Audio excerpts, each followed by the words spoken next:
is Rabbi Lew, I believe. Hello and greetings.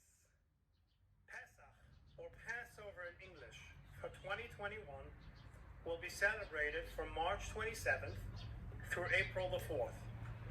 The first Seder will be on Saturday, March 27th, after nightfall, and the second Seder will be on Sunday, March 28th, also after nightfall.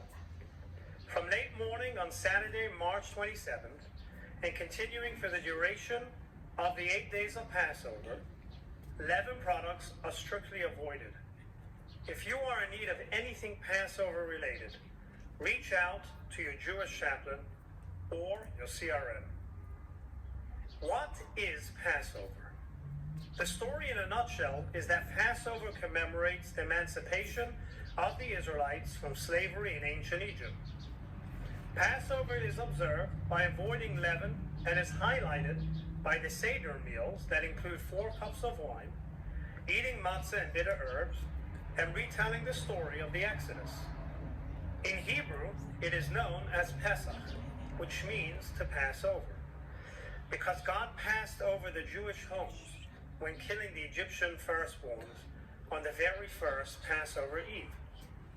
As told in the Bible, after many decades of slavery to the Egyptian pharaohs, during which time the Israelites were subjected to back-breaking labor and unbearable horrors, God saw the people's distress and sent Moses to Pharaoh with a message: "Send forth my people, so that they may serve me." But despite numerous warnings, Pharaoh refused to heed God's command. God then sent upon Egypt 10 devastating plagues, afflicting them and destroying everything from their livestock to their crops. At the stroke of midnight on the 15th of the Hebrew month of Nisan, in the year 2448 from creation, which correlates to the year 1313 BCE, God visited the last of the 10 plagues on the Egyptians, killing all their firstborn.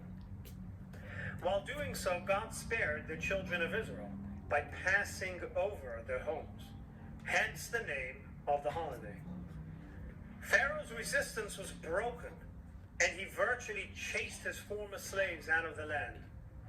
The Israelites left in such a hurry, in fact, that the bread they baked as provisions for the way did not have time to rise. But is it really necessary to commemorate and celebrate our ancestors' freedom from slavery and bondage in Egypt more than 3,000 years ago? Can't we move on to more pressing and contemporary issues? To answer this question, we have to understand what the word Pesach really means, as well as another word, Mitzrayim. Pesach, as mentioned, means Passover. It is the season of liberation, when we pass over all obstacles to inner freedom. On Passover, we give our souls a chance to be expressed. The Seder is not just a memorial to events of the distant past. It is a dynamic process of freedom from the challenges of the present. We are slaves to our own inhibitions, fears, habits, cynicism, and prejudices. These self-appointed pharaohs are layers of ego that prevent us from expressing our true inner self, from reaching our spiritual potential. Our souls are incarcerated in selfishness, laziness, and indifference.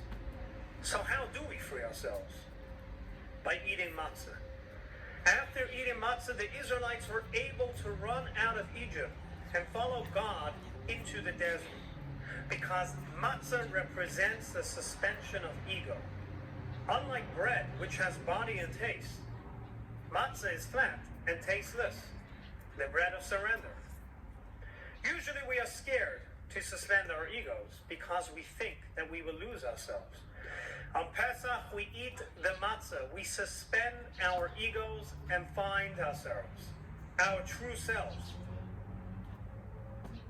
The festival of Passover, the season of our liberation, comes around every year, not merely to remind us of the liberation of our ancestors from Egyptian bondage, but also to inspire us to strive for a greater measure of self-liberation and all limitations and distractions which may impede us. And this pertains more to the inner self than to outside factors, which are often beyond our control. Because there are two parts to being enslaved. There is the physical circumstance of slavery, the torturous existence of being subjected day after day to the merciless whip of the taskmaster. But there is also psychological slavery, the slave's mindset and conviction. And this is where the second word, Mitzrayim, comes into play. The word for Egypt in Hebrew is Mitzrayim, which shares its etymological root with Metzer, meaning boundaries. Mitzrayim denotes limitations which we all have to a certain degree, some more severe than others. But the common denominator is that these are the circumstances that constrain us.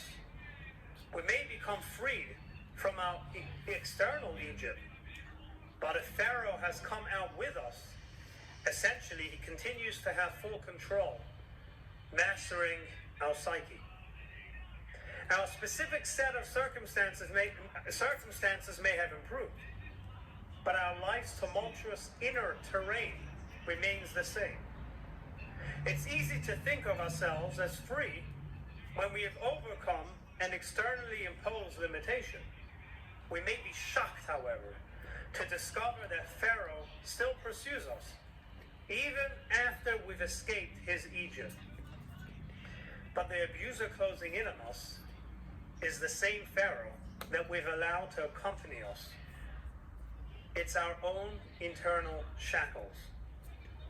That even once freed from the abuse of or suffering of our past, we may still be living a life inhibited by our very own fear, pain, or trauma.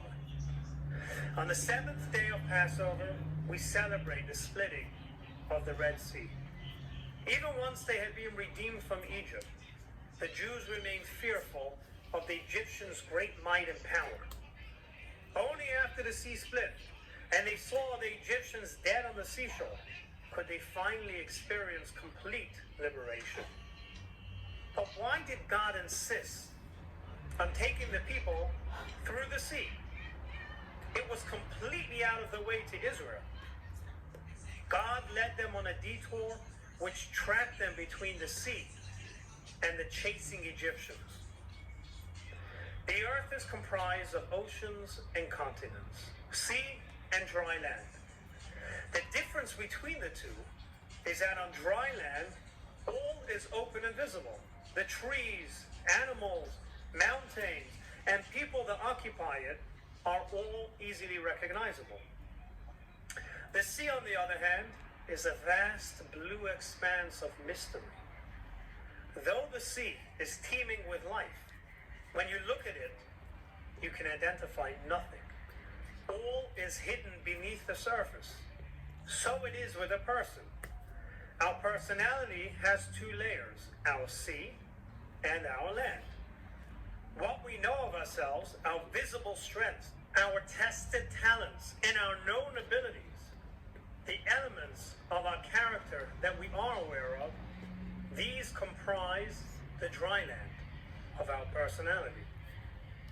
But below the surface of our character lies a vast sea of latent talents, inner strengths, and untapped abilities that we never knew we had. In the depth of our soul lies a reserve of dormant energy waiting to be discovered. This is our sea, and even we ourselves are unaware of what lies there. How can we access this reservoir of potential? How can our sea become dry land? There is only one way, and we know it from the encounter at the Red Sea. The Israelites had their back to the wall, Egyptians closing in on one side, a raging sea threatening on the other. They had only two options: despair or faith. Logic and reason demanded that they give in. There was no possible way out of their predicament. But faith demanded that they keep on marching to the promised land. Because sea or no sea, this is the path on which God has led us. So we have to have faith and march on. And so they did. It was at that moment, when hopelessness was countered by faith, that the impossible happened, and the sea opened up to become dry land. The most formidable obstacle dissolved into nothingness, without a struggle, just with faith. The people became empowered exactly when they acknowledged God as the only true power. By surrendering themselves to a higher force, they discovered the force within themselves. They split their own sea. And this is how we eradicate the demons from our inner world and transcend the personal Egypt within ourselves as well. The Jewish people are no strangers to times of challenge. At the very birth of our nation, we needed to learn how to face these challenges. So God took us on a detour to the sea and opened it up for us. He was telling every Jew and humanity as a whole, for all times, obstacles are not interruptions to the journey. They are the journey. Keep marching forward to the promised land, and every challenge along the way will give you a deeper insight and a renewed power. Just have faith, and it will split your sea. The main theme of Passover is freedom. But what is true freedom? Freedom is commonly perceived as the removal of all external constraints on a person's development and self-expression. Freedom is the natural state of man.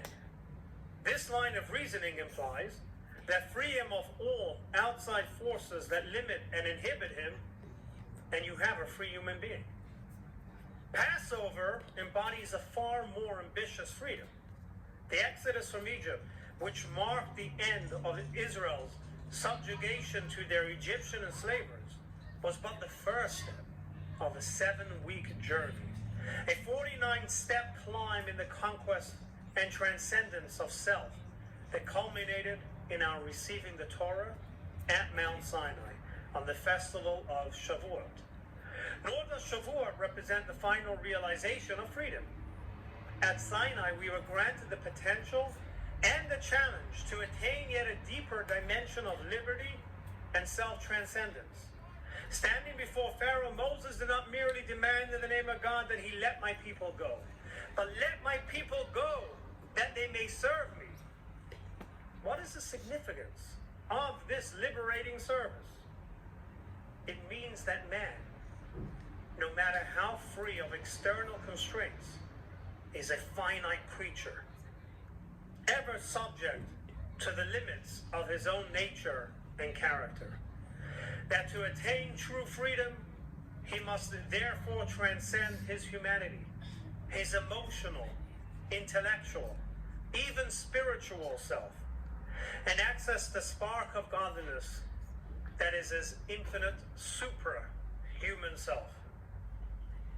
The Torah, God's blueprint for life on earth, outlines the observances and practices that enable us to realize our divine essence in our daily lives. The day we left the borders of Egypt, we were free in the conventional sense. No longer could an alien taskmaster dictate what we must or may not do. We then proceeded to also free ourselves of the alien influences that constrained us from within the pagan habits and mindset that centuries of subjection to the depraved culture of Egypt had imposed on us, and our own inborn negative inclinations. Then, at Sinai, we were empowered to strive for yet a deeper dimension of freedom. A freedom that is not the negation of adversarial forces and influences, but the surmounting of our own positive psychic and behavioral patterns. There is nothing negative about our human potential, but we are capable of more, of raising our achievements to a level in relation to which yesterday's liberated self is limited and subjective. Thus our holy sages have said, in every generation, a person must see himself as if he has himself come out from Mitzrayim. The Hebrew word for Egypt, Mitzrayim, as mentioned earlier, means boundaries. And the endeavor to free ourselves from yesterday's boundaries is a perpetual one. For freedom is more than the drive to escape foreign and negative inhibitors. No matter how free of them we are, we remain defined by the boundaries of self and self-definition. Freedom is the incessant drive to pass over these boundaries, to draw on our divine, infinite potential to constantly overreach what we are. So I wish you all blessings for a kosher and happy Pesach and for true freedom. Freedom from both material worries and spiritual worries. From anything that stands in the way of serving God with joy and gladness of heart. And to carry forward this freedom and joy throughout the year. And to take this freedom, to take this joy, to take this gladness of heart, and bring it to others. Share it with others. And together, perhaps slowly, we will change the world to a much better, brighter place. A place where freedom becomes true freedom. A place where there are no inhibitions. A place where there is no subjugation. A place where ourselves, within ourselves, we let go. We let go and we become that much better. We let go and we are able to help others that much better. This is the message of Pesach, of Passover. This is the message which Pesach continues to teach us over 3,000 years later. 3,000 bitter years of exile. But we have the potential to overcome it, to overreach it, to rise above it. But it begins with personal freedom. Personal, the removal of all bondage and boundaries. But there is one very important distinction to make and to remember. And that is to attain freedom is not merely about leaving a yoke of bondage behind. It is about a clear vision of a new paradigm for a better world. Otherwise, the revolution will be a true revolution. It will revolve a full 360 degrees. And the same ingrained patterns will reassert themselves, and sometimes even worse. A true revolution needs to be one of 180 degrees, a whole new direction. And we see this theme articulated throughout the Passover story that we just spoke about. And it began at the burning bush. God tells Moses to instruct Pharaoh, let my people go, that they may serve me. Just letting the people go is not going to accomplish anything in the long run if they're not going to something. To something. That's the alternative. Indeed, the antithesis to Egypt. Most significantly, the encounter at the burning bush takes place at Mount Sinai, where the Jews would be given the Torah. A truly revolutionary revolutionary document that would, through the agency of the Jewish people, transform and empower all of humanity. So let us rise above the Mitzrayim, the constraints, the boundaries, the bondages. We suffer under these constraints of the habits we maintain simply because we had them yesterday. We are slaves to ingrained pathways of our lives and of our work because we are too busy dusting the covers of our book of life to read its pages. On Passover, and especially at the Seder, we put all else aside to concentrate on receiving the power of freedom that flows from God to each one of us. But for this experience to have a lasting effect, we need to remember that not only do we have to leave the old habits to let my people go, but we need a vision and program of the new that they may serve. Otherwise, we end up not far from where we started from. The Hebrew term "v'ya'abduni," that they may serve me, actually means that they may transform themselves through me. When we look to the Torah, the receiving of which is the sole purpose of the Exodus, we discover that the freedom to realize the potential of every aspect of our being lies within its confines. Every area of life stands ready to yield purpose, meaning, and fulfillment if we are willing to dare to be truly free. Truly free is not freedom from the bondage of whichever pharaoh, king, or czar happens to be oppressing us at this moment, but freedom from the bondage of all self-imposed limits on our capacity to truly realize our own godly potential.